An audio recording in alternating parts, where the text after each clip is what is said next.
తమిళనాడు రాజకీయం అయితే మారేటటువంటి పరిస్థితి చాలా స్పష్టంగా కనబడుతోంది. తాజాగా ఇంతకుముందు ఏంటంటే ఇండివిజువల్గా సింగిల్గానే ఎదగాలనుకున్నారు, like Orissa, like Tripura. But కూటమి జట్టు కట్టక తప్పదు, ఎందుకంటే మొన్న లాస్ అయ్యారు, మొన్నటిసారే చక్కగా సాధించగలిగేవాళ్ళు. కాకపోతే ఏఐఏడిఎంకే వద్దు అన్నటువంటి అన్నామలై కోరికను తీర్చారు.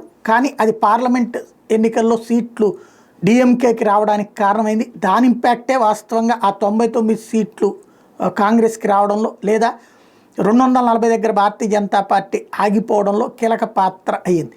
లేదంటే కనుక కూటమిగా కనీసం 300 పైచీలకు 320 ఆ రేంజ్లోకి వచ్చి ఉండేది. దాంతోపాటు బీజేపీ కూడా అక్కడ 15 సీట్లు గెలుచుకుని ఉంటే కనుక సమస్య ఉండేది కాదు. చిట్ట చివరిలో జరిగినటువంటి కొన్ని కాన్సెప్ట్ వల్ల ఇప్పుడు అన్నామలైని ఢిల్లీ పిలిపించారు. ఏఐఏడిఎంకేకి సంబంధించినటువంటి పళనిస్వామితో మొన్ననే కూర్చుని మాట్లాడారు. ఓవరాల్గా తమిళనాడులో భారతీయ జనతా పార్టీ ఏఐఏడిఎంకే కూటమిగా పోటీకి రంగం సిద్ధమవుతోంది.